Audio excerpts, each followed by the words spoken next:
Hello, everybody. Welcome back to Rant of Troy Radio. The Trojans go on the road in Ann Arbor to face the number 18 Michigan Wolverines in the first ever Big Ten Conference game for the USC Trojans. Alicia, how are the Trojans going to get a victory? Yeah, USC is going to win this game if they stack the box.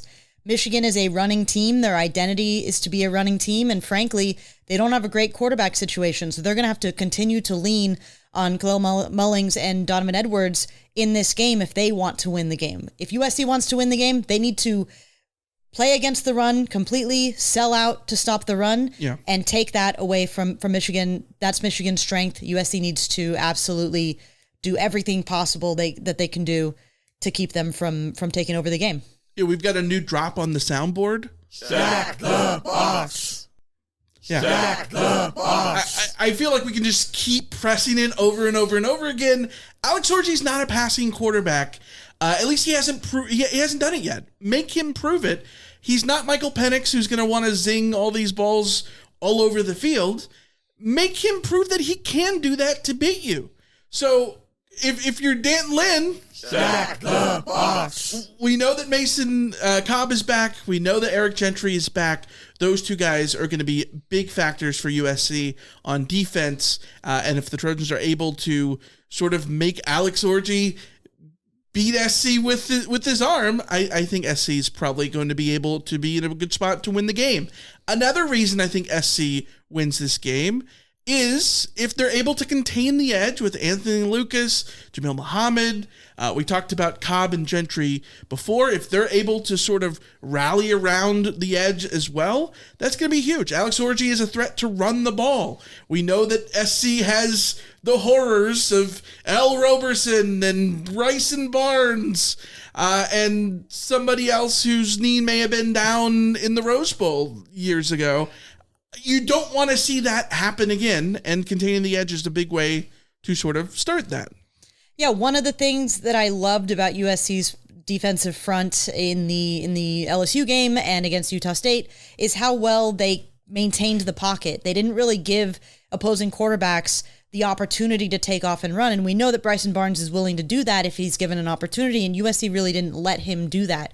Alex Orji is going to be looking for those opportunities even more, not just on design quarterback runs, but anytime he drops back, you know that if he doesn't have something immediate with his arm, he's going to try and take off and run, and the key to stopping that is to be super disciplined on the edge.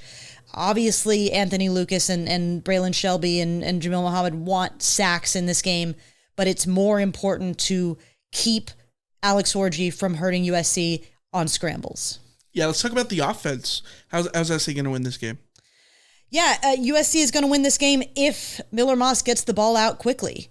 This Michigan defensive front, this Michigan defense is loaded with NFL talent. The defensive line in particular is loaded with first-round NFL talent between Graham Mason and Kenneth Grant. This is a very, very difficult task for USC's offensive line to keep those guys out of the backfield. Miller Moss is not going to have a ton of time to sit back there and pick his spots. He needs to get the ball out quickly. Lucky for USC, one of the things that Miller Moss has done extremely well this year is get the ball out quickly. He needs to keep doing that. He needs to keep his head and have a sense of urgency. Harold Perkins, big guy for LSU on the edge. How many times did he get to Miller Moss? Like once? One sack, I think, in the LSU game.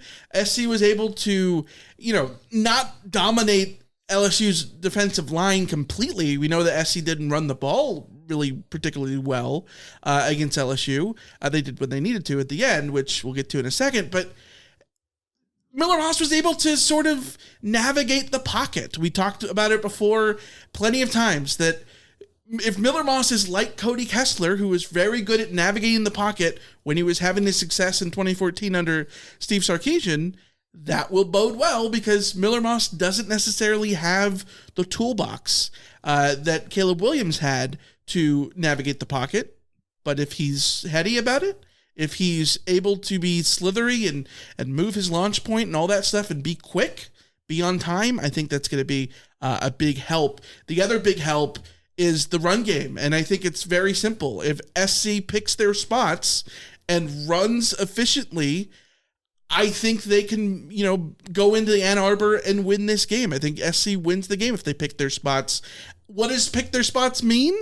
I think you look at the LSU game as a prime example. We know that LSU's defensive front is good. We know that they lost a bunch of guys to the NFL, but so did this Michigan team lose a bunch of guys to the NFL. And I think SU should expect not to be able to run at a, 8 yards per carry clip and run for 249 yards like they did against Utah State. Instead, this is going to be a game where you're going to have to sort of grind it. Pick your spots, pick your battles, especially in the run game. Yeah, this is going to be where Miller Moss comes into play and the receivers come into play, because USC is going to need to open up opportunities for their run game by passing the ball, by forcing Michigan to take that seriously, and then find spots and opportunities for Woody Marks and Quentin Joyner to eat when that's available. If Michigan comes in with a light box, make them pay for it. And the nice thing is that you have running backs like Woody Marks and Quentin Joyner who will find the pockets of space.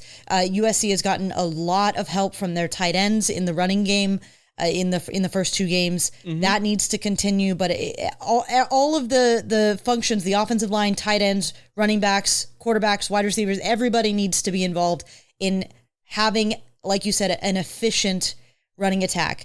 Texas had 143 yards rushing against Michigan. That was a big part of why they won that game. Yeah. Fresno State and Arkansas State had 9 yards and 58 yards, respectively. It is going to be very difficult to run on this Michigan front. But if USC picks their spots, finds their opportunities, and is efficient when they run, that can set up the offense very nicely. Yeah, Texas running for 143 isn't a lot. Like, that's not a revolutionary number, right? Like, that's not huge.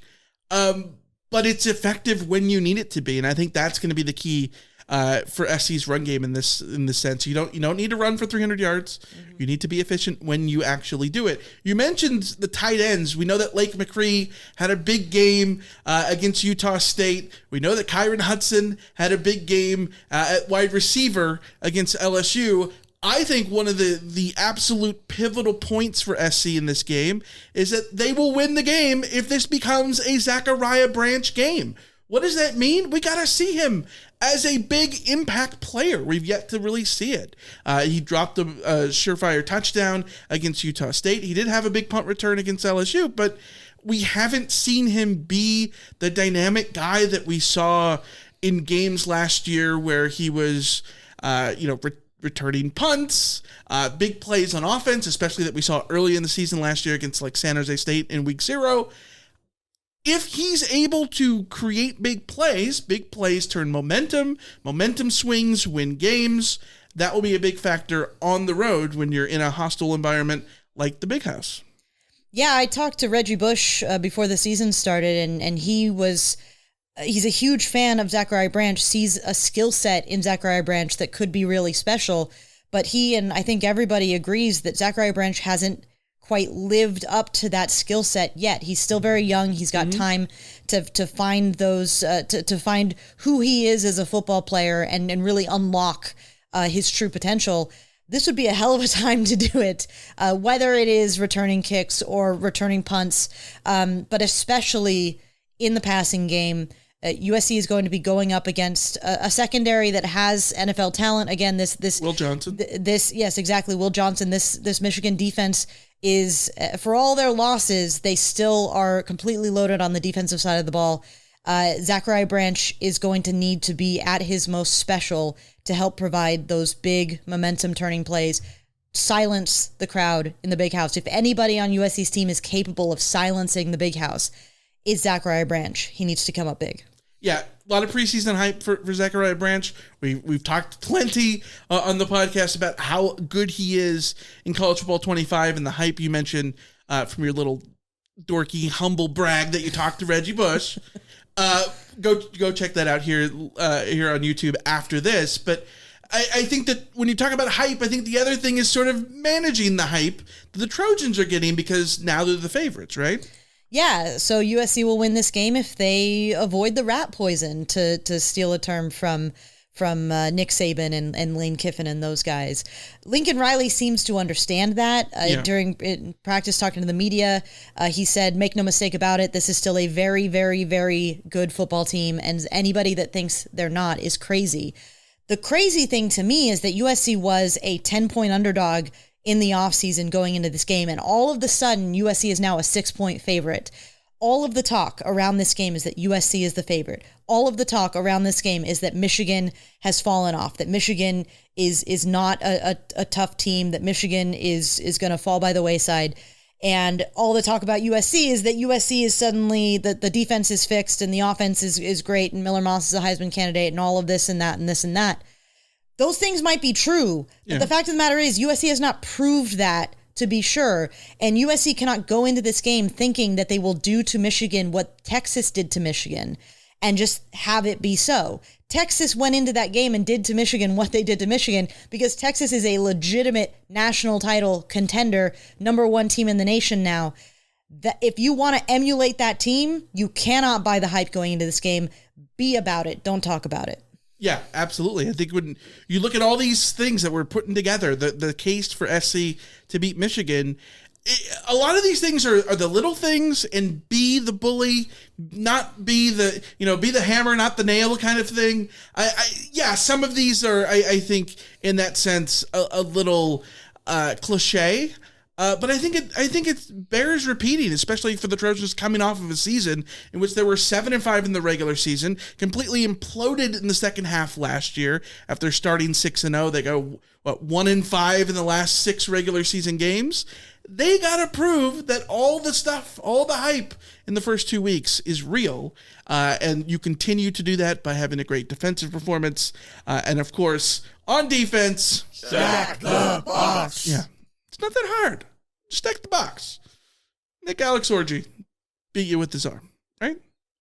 Yeah, I mean, easier said than done with all of these things. But the fact of the matter is that USC does have a chance in this game. USC is favored in this game. If USC takes care of their business, if USC plays the way that they have against LSU and Utah State, USC can go in and make an absolute massive statement to the nation that the Trojans are for real. Yeah, and it dropped the gauntlet in the Big Ten and showed that the Trojans can be a contender in the Big Ten. More coming to you from Rant of Troy Radio, a live CarCast right after the game, about 4 o'clock here live on YouTube. Join us for that and our preview shows and all that stuff on YouTube all week. Rant of Troy Radio is where you can find it right here, or just wait for the button to press into the next video. Until next time, we'll see ya. See ya. See ya.